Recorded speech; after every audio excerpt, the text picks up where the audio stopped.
don't be afraid to say yes to assignments that you're like, I'm going to have to figure this out as I go. You just have to have like a little bit of confidence. Otherwise, it's going to be a lot harder. Hi, everyone. I'm Jaime. I'm Amy, and this is Clever. And today we're hearing from Illustrator Abbey Lossing. We became aware of Abbey Lossing while attending the Adobe 99U conference, where I sat down with her for this talk. Her sweet and quirky illustrations brilliantly capture both the magic and the awkwardness in those seemingly insignificant mundane moments. She's a young freelancer based in Brooklyn, and we wanted to hear all about how she developed her style and found her professional footing. Just a quick note that Amy's flying solo on this one, and you might hear some exciting sounds from the conference in the background. And now let's hear from Abby.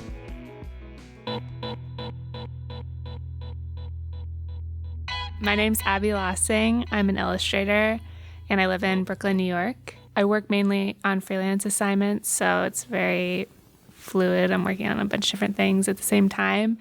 I like the idea of creating something out of nothing, especially because I work digitally. So literally it's just like starting with a blank page, and then you can create something that can be shared or printed out or put in a newspaper or onto a t-shirt. So I just love the flexibility and all the different things that you can do with that.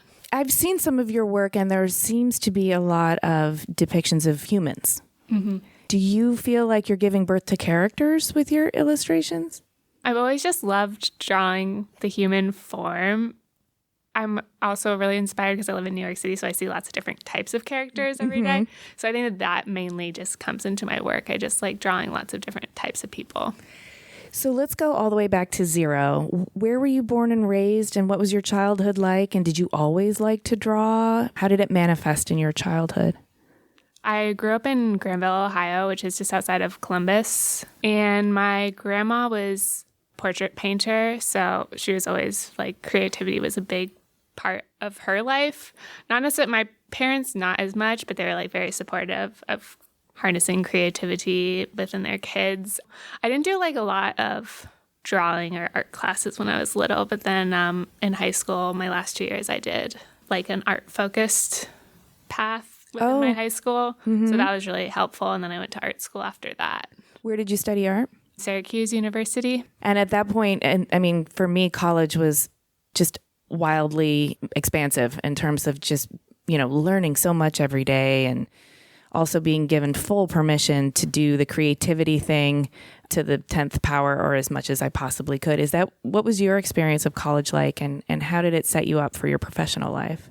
Yeah, so the first year I was undecided, which was really helpful to me, I think, because I was able to try a lot of different things. I took printmaking, sculpture, ceramics, like the whole slew of things. And then the last 3 years I switched to illustration, so I was a lot more focused, and I had some really great professors. They were all very diverse in like what they did with illustration. Like there was a few oil painters that like would render like scenes of and like take reference photos and like really research their illustration. And there was a couple more like design-based illustrators that would do like packaging, stuff like that. So it was a really like well-rounded education, I'd say. Also, most of them were freelancers, so they always like really wanted like push to go for freelance, which that always was my goal, probably for that reason. Oh, interesting. So at the university level, freelancing was encouraged. Yeah, which is surprising. But well, was there also support? Did they teach you how to be your own business person? Yeah. So my last year, I mean, if I could go back, I probably would have wished that I would have taken more business classes. I only took one that was business of illustration. So that was very like specialized and helpful, obviously. But I probably could have taken some general business classes that would have also been beneficial. So what happened after college? What were your first few steps into the professional world like? So like I said, I wanted to do freelance right away, but I soon realized that was easier said than done. Right. Because I didn't have like any... Right, you don't have your clients yet. So I would like send out postcards and be like, all right, come on, jobs, like opening up my inbox, like just thinking that it was going to happen. Like I'll send out some postcards to some art directors and I'll get hired for things. But I got my first job at BuzzFeed, which was a really great experience. Especially I was still living in upstate New York when I was starting off. So that having a job in the city like allowed me to move to the city because I had like a steady income. which I think was also great to like make connections being based in a bigger city. So I worked at BuzzFeed for 2 years creating illustrations and GIFs for like BuzzFeed lists. It was a great job because I was working with other illustrators and like there was lots of inspiration. The type of thing I was doing on a daily basis wasn't necessarily like what I always wanted to do, but it was like a really great stepping stone, like first foot in the door type job. Oh, absolutely. And to have a steady paycheck while you're also just like building some chops and meeting some people, that sounds like really good substance to like to build the foundation with. So what gave you the courage to leap to freelance, and was it scary? So I guess I should say after I worked at BuzzFeed, I worked at Vice News for a year, and Vice News was a lot more flexible with, they would allow me to freelance at the same time. Mm-hmm. So during that year, I was like really building up clients on the side. And so that made it a little bit easier to jump into freelance. And Vice has stayed a consistent client, right? Are you full-time freelance now? Or are you still? Yeah, I'm full-time freelance. I worked for the HBO nightly news show that Vice produces. So I still do some animations for that show, but it's like a lot more sporadic now. And how would you describe, like if we were talking about your work life like a pie, how would you break it up? Like describe the pie for us. Probably a quarter would be like emails, invoices, catching up with clients, like scheduling things. 30% would be editorial. I do a lot of editorial work, which is really fun because it's like faster deadlines. So editorial work means there's an article that needs an illustration. Yes, yeah. And they send it to you because they want something in your style. Yes. And so you get to sort of just like read the article and let your brain kind of go loose on it and then draw something. So it's it's really fast. Sometimes, honestly, like the New York Times will call you at like noon and they'll say, can you get an illustration to me by 7 p.m. tonight? Sometimes. Do you like You don't that have to do it. If you don't want to do it, you can just be like, oh, it's not going to work out today. But I have done it a couple of times. And it's always just like usually like a black and white hand drawing, something really simple. And the art directors are always like very open-minded with anything. So they're usually fun assignments to take on. What is your favorite type of job? I kind of like having a balance. I like having one more ongoing, bigger assignment that maybe will be like a month long. But then having smaller assignments to balance out. I don't think I could work on just one thing for a month. Okay. So it's nice to have like little faster projects to also be like simultaneously working on. It's like you need the main dish and then the two sides. Yes. Keep things interesting on your plate. So let's dig into your creative process a little bit. I suck at drawing, but I'm a designer. So it's always been a real hindrance for me creatively. I can sketch well enough to communicate an idea, but it's not something that my brain likes to use as a way to come up with ideas. Mm-hmm. I'm giving you that preface to just explain, like, I really don't know what it feels like for somebody who can express themselves through illustration. Yeah, it's kind of funny because even though my career is drawing, I usually do start out with like a brainstorm of words, especially for editorial assignment or anything that's more conceptual. There are some assignments where the person's like, oh, I want a person doing this, or like it's a lot more prescriptive. So that's not really necessary for those types of assignments. But if it's something where like I've been given an article and I need to come up with ideas for it, then I'll like kind of try to break down the themes of the article or any visual ideas that pop into my head as I'm reading the article. I'll write those down as well. So that usually helps, just like seeing some words, and then I can like think of visual like ideas that might be inspired by those words. And then I'll start with like really rough sketches from there. Rough sketches, and that are those with paper and pencil, or are you sketching directly into the digital world at this point? Yeah, I sketch right on. I have a Cintiq tablet, Okay. so it feels very similar to drawing on paper. And you can see some tablets you have to look up at the computer screen, but it just shows it right there on the. So it feels the same to me as drawing on paper. Whoa. I mean, the texture is a little different, but When you have to do let's say an illustration for the HBO nightly news for Vice Media or for the New York Times, and the turnaround's like insanely fast, is it an adrenaline rush, or is it a lot of pressure, or do you feel kind of zen about the whole thing? How does it impact or enhance your creativity? I feel like I'm pretty good at staying relaxed, even if I'm like, I have 10 minutes to finish this. All right, like we're going. all right, it's done, like send it in. But I think that working at Vice helped with that when I worked there full time because we were making an episode every day. So I was just used to like daily deadlines every day. When you have too much time, you just end up procrastinating. Like if you know it's only going to take like X amount of time, sometimes people will like leave that go till the end. So you're just cutting off all the extra time that that's just not allotted to you anyways. So you understand the fungibility of time. Yeah. Yes. You can like stretch out.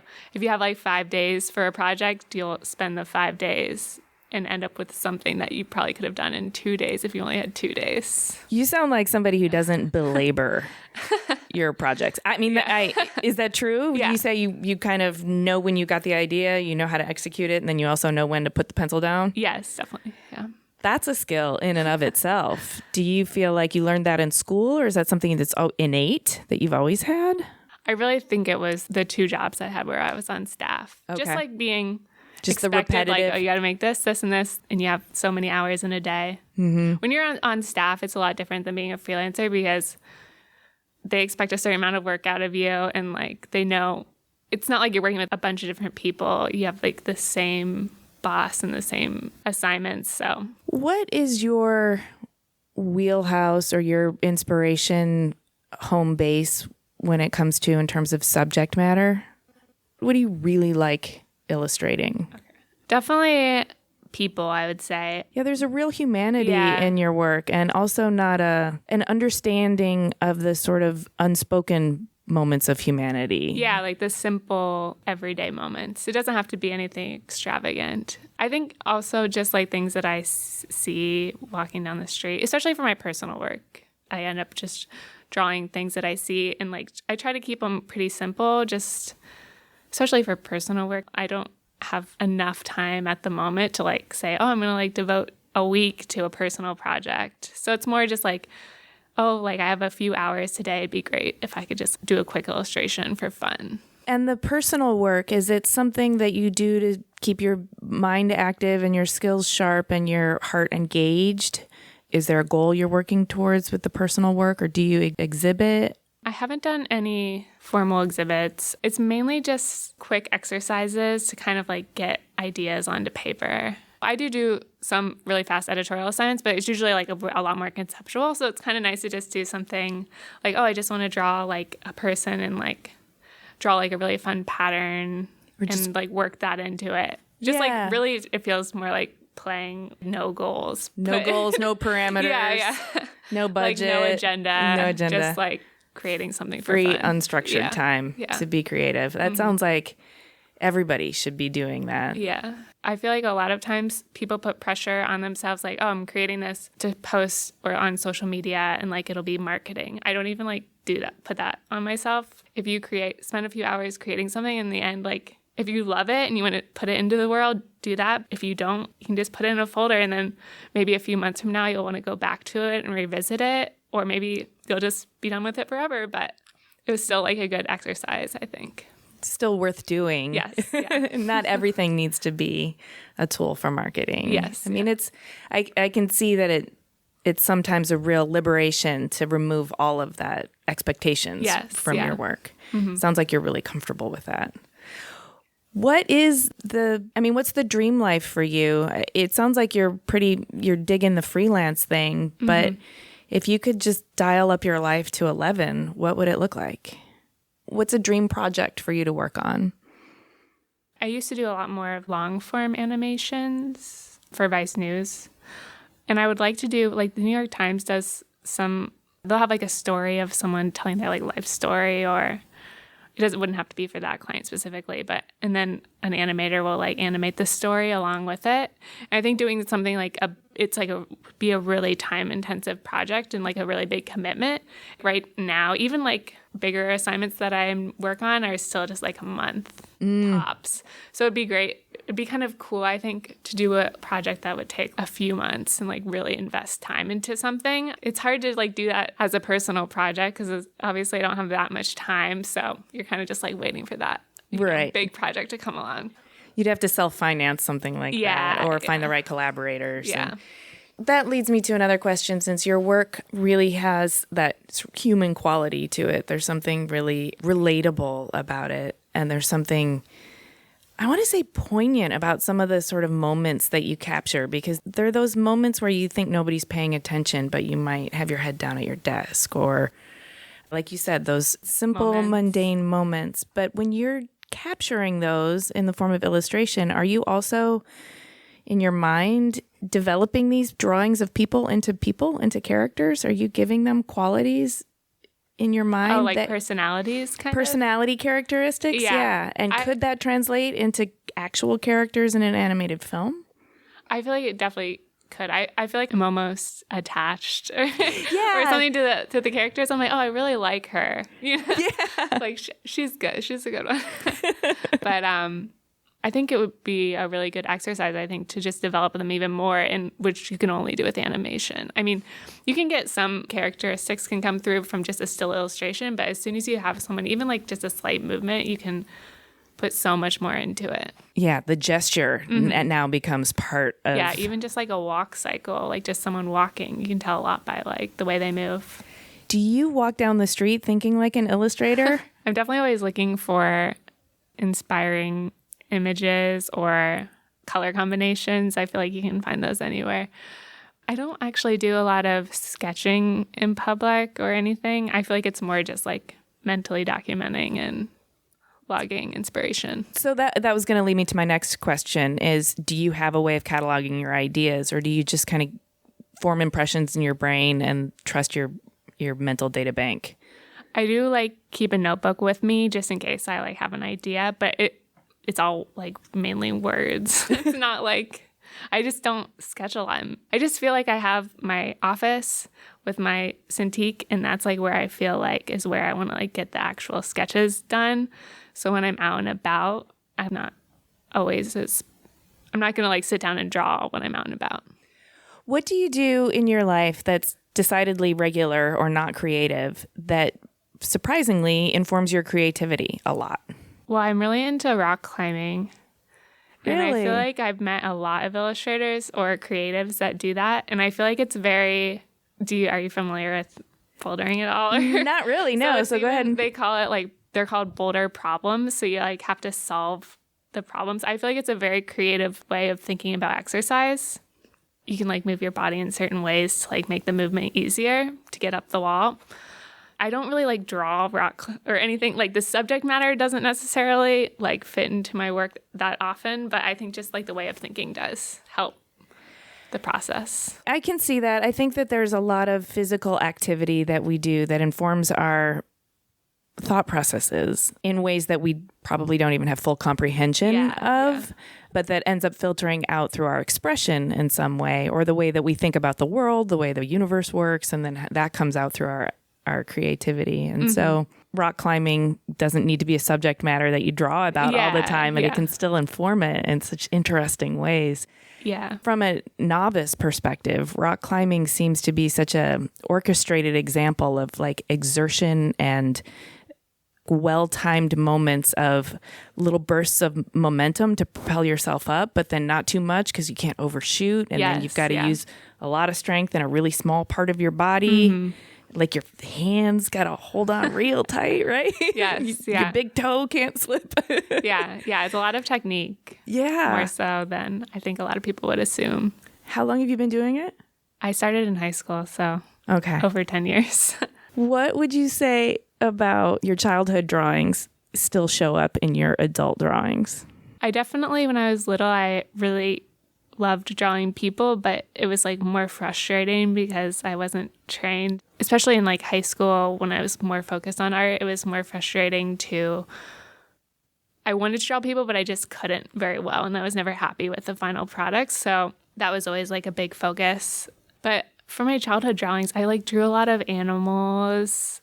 I draw animals every once in a while, but I would hope that the carefree, happy feeling carried through from my childhood drawings, but I don't think there's a lot of subject matter that's the same because it was like a lot of birds and spiders. Gotcha.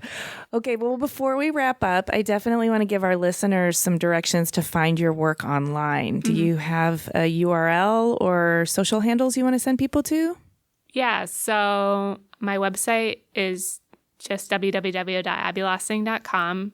And I'm also on Instagram, just Abbey Loss. If you just search Abbey Lossing, it'll come up, Abbey_Lossing. I'm on Behance too. I wonder if you have one piece of advice that you could give illustrators just out of college if they are also want to go the freelance route. I mean, you had a full-time job for 2 years, and sounds like that was pretty instrumental. Yeah.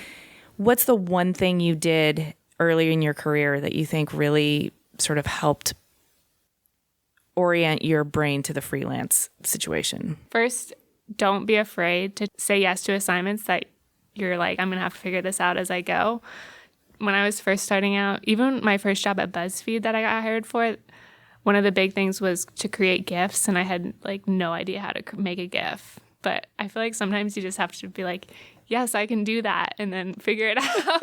Especially when you're first starting out, like you just have to have like a little bit of confidence. Otherwise, it's going to be a lot harder. So nobody's going to hire you if you don't have any work experience. Nobody's going to hire you for what you already know how to do. Yeah. So commit to something and then figure it out. But also, just because you're done with school doesn't mean that you can't keep learning new skills. I took a lot of continuing education classes the first couple of years that I graduated from school, which seems like, oh my gosh, I just spent so much money the past 4 years. Like, why am I going to spend more to learn new things? But there was like a couple of programs that I really wanted to learn that I hadn't learned in school just because I like wasn't aware of them. Even if it's like an online class or like watch some YouTube videos, learn a new program, because you'll never know how that'll influence your work and like what it'll add to your portfolio. That's awesome. Hey, thanks for listening, everyone. To see Abby's work and to read the show notes, click the link in the details of this episode on your podcast app, or go to cleverpodcast.com, where you can also sign up for our newsletter. Please subscribe to Clever on Apple Podcasts or wherever you get your podcasts. And if you would please do us a favor and rate and review us on iTunes and tell all your friends about us, it really does help us a lot. And we love to chat with you on Twitter, Instagram, and Facebook, where you could find us at Clever Podcast. Clever is created, produced, and hosted by us, Amy Devers and Jaime Derringer, also known as 2VDE Media, with editing by Rich Stroffolino and music by L1011. Clever is proudly distributed by Design Milk.